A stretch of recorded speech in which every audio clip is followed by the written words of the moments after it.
Suscríbete a Perfil en mi.perfil.com.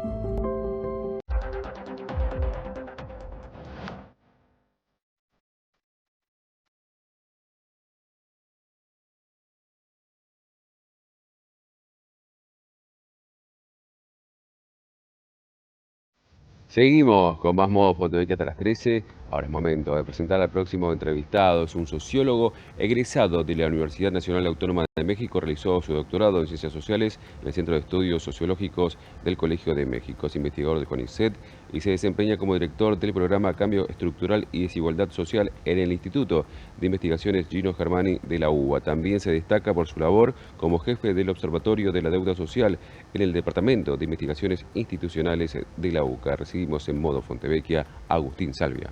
Muy buenos días, muy buen año, Agustín. Además, escribiste un hermoso artículo en el diario Perfil este fin de semana. Y viendo hoy el resultado de la ciudad de Buenos Aires, que da 3,1 de la inflación, con un método similar al que se dejó de implementar a nivel nacional con la corrección del método antiguo, me genera más paradojas aún.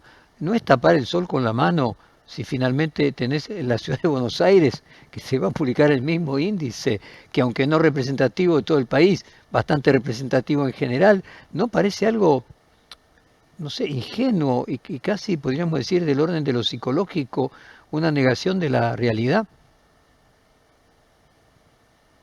Estás muteado. A ver. Ahora te escucho. ¿Ahora sí? Sí, sí. Ahora te Bueno, escucho. muy buenos días. A ver, sí. Creo que hay varios temas. En términos del efecto inflacionario, de haber cambiado el método, no haber actualizado el método, quizás enero te daría un poquito más que lo que acaba de dar la ciudad de Buenos Aires, a la luz de ajustes que hubieron en tarifas en el interior del país durante enero. El mayor problema venía durante diciembre, que se medían y se reflejan en diciembre y enero y se reflejan en el índice que se genera esta semana. Pero el mayor problema viene con la actualización de las tarifas, que la quita de los subsidios, que está planteada para febrero y eventualmente para marzo, que se viene dilatando porque este proceso tenía que haberse aplicado durante el año 2025, pero en un año electoral no era políticamente correcto hacerlo.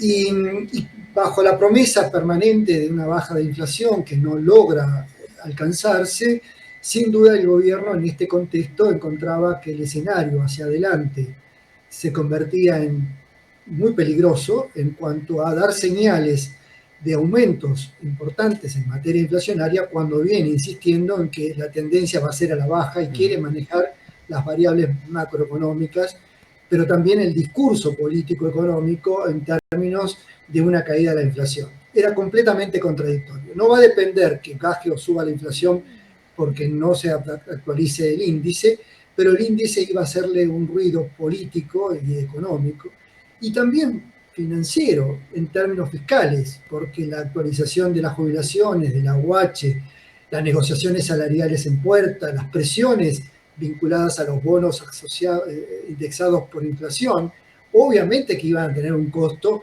de desequilibrio macroeconómico. No extraordinario, pero sí van a tener un costo afectando un relato que todavía se sostiene con alfileres, que no está claramente garantizado ni consolidado en términos de una política económica que garantice no solo la baja de la inflación, sino que lo que está detrás, que sería mucho más importante, es que se reactive el crecimiento, que haya una mayor oferta de bienes y servicios y esto permita absorber el excedente monetario. Como ese crecimiento no está ocurriendo, el excedente monetario está generándose producto de varios factores, entre ellos la compra de dólares, pero no solamente por ello, obviamente tiene un impacto inflacionario que es negativo para el relato político. Y aquí creo, y yo cierro aquí, te dejo preguntar, pero yo creo que el mayor problema no va a estar cuántos más menos puntos puede tener la inflación, sino hay dos problemas más serios. Uno es la intervención, una decisión política interviniendo sobre el aparato de construcción de estadísticas públicas, de manera mucho más deliberada, casi vergonzosa o más explícita, también asumir como esto como un ejercicio normal de la decisión política, del campo político, y en segunda medida el debilitamiento del propio INDEC como organismo público de estadística en términos de su credibilidad y la puesta en discusión de todas las estadísticas, no solamente las de la inflación. Comparto, pero vamos a plantearlo de esta manera. El índice que en la ciudad dio 3,1 hubiera dado a nivel nacional, de hecho, quien compartió espacio en el diario Perfil con vos el fin de semana, Burgueño, decía que era 3,5. Por estos aumentos que vos mencionás, que en el resto del país en los servicios se dieron en mayor proporción que en la ciudad de Buenos Aires. Pero la quita de los subsidios va a afectar también a lo largo del año el de la ciudad de Buenos Aires. Es decir, tener uno de la ciudad de Buenos Aires que te va a estar marcando la diferencia de manera significativa cuando vos vas a subir el precio de las tarifas por reducción de subsidios 10% por arriba de la inflación, me da la sensación a mí de que es tapar el sol con las manos, porque si bien el otro de alguna manera afectaba el relato, este lo afecta doblemente. Como diría Freud, aquello prohibido hace que se lo mire con más interés, ¿no? Entonces, tenés al lado el de la ciudad de Buenos Aires, que va a salir todos los meses, y va a ser todavía ahí hay peor. un error político. Coincido con vos pero es un error político que la única manera en todo caso, la única justificación en este sentido es que oficialmente el índice no va a estar dando los valores que daría si se hubiese actualizado. Con lo cual, la responsabilidad pública de actualizar o indexar tanto jubilaciones y pensiones como programas sociales y algunas otras cuestiones financieras como los bonos indexados por inflación, obviamente están fuera de la responsabilidad pública porque se está basando fundamentalmente en el índice que está legalizado o formalizado, no en la nueva fórmula que habría sido desarrollada. Pero desde el punto de vista del relato político, sí, sin duda es tapar el sol con las manos, y es un error político, estratégico, te diría que no de coyuntura, sino estratégico, porque el proceso económico y social continúa y por lo tanto cuanto más se debilite un organismo de estadística como es el INDEC, que genera señales para la discusión en materia de negociación salarial o de decisiones de política de inversión, cuanto más se debilita, efectivamente el problema se agrava porque quedan señales confusas dentro de los mercados y de las relaciones sociales. Y eso no favorece un proceso de estabilización, sino que lo agrava, es decir, o por lo menos mina ese proceso de estabilización con una situación más turbia y muy oscura.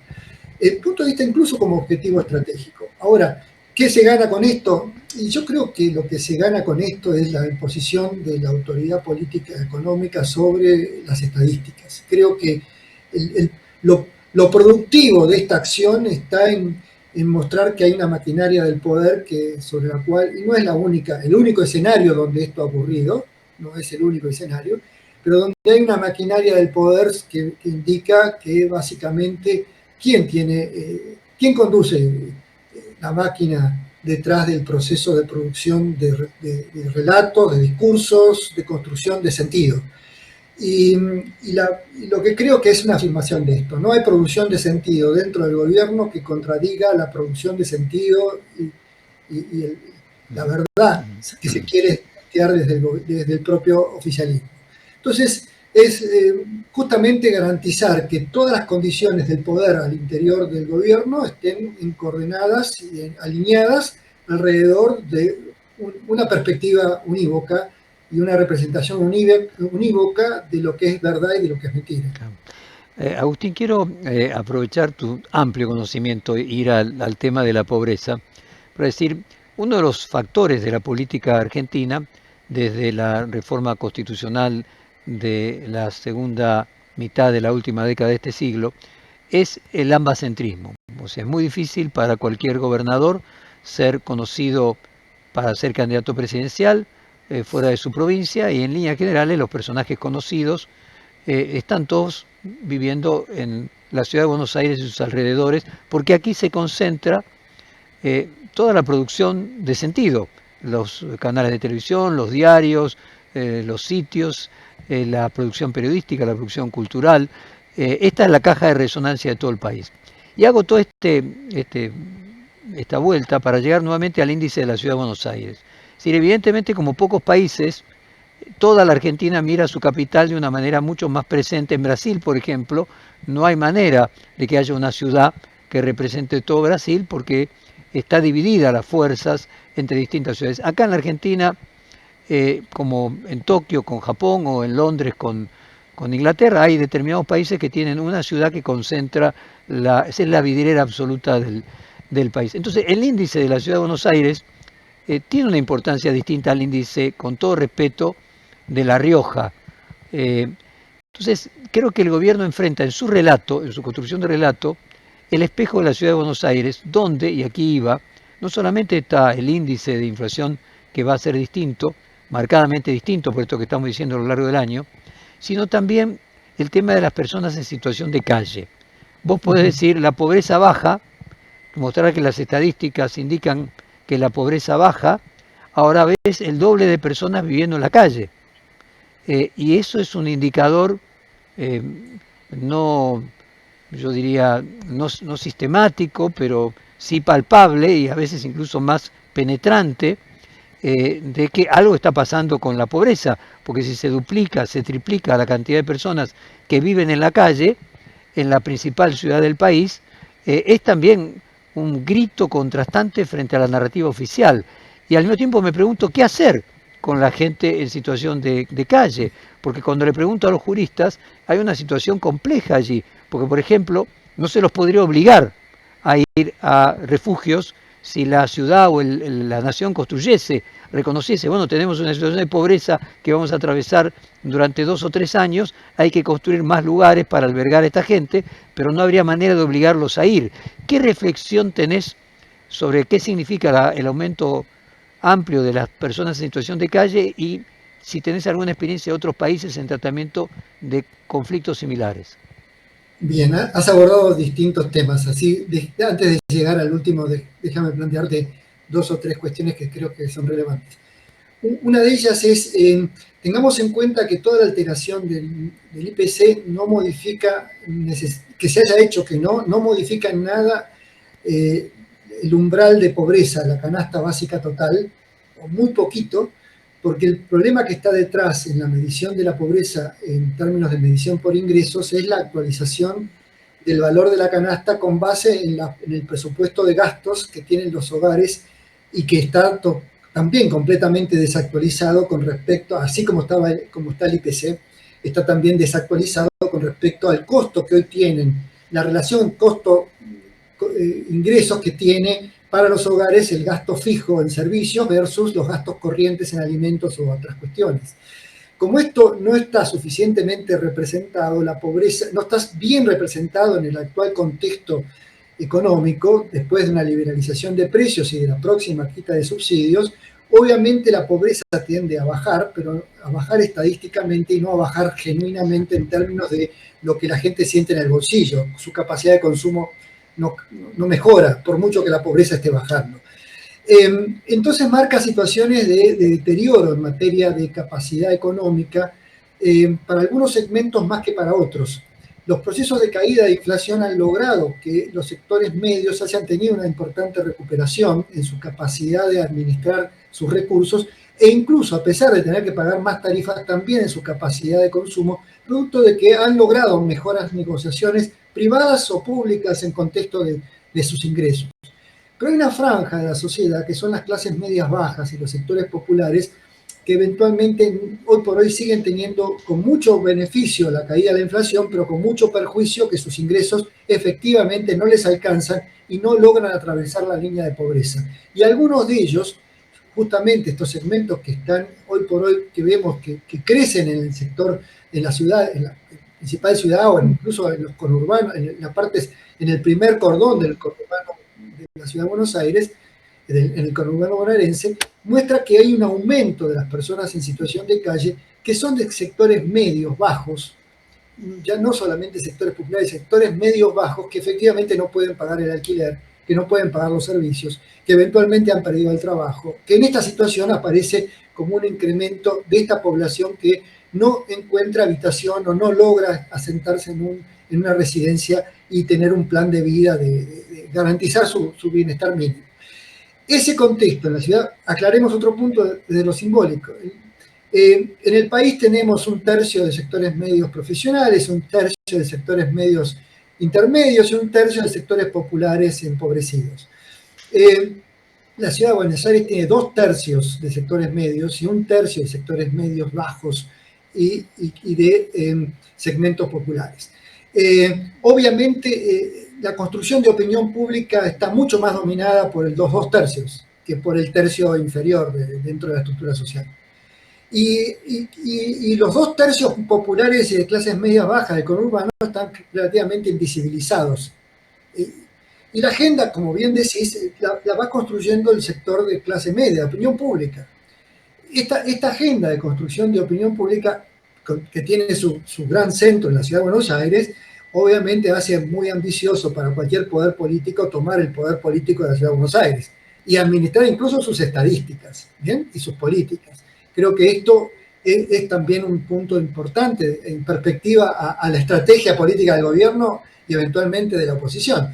Ganar la ciudad de Buenos Aires marca tener ahí al 2/3 de la ciudad que construye opinión pública, ¿no? En términos dentro de la misma ciudad. Y los sectores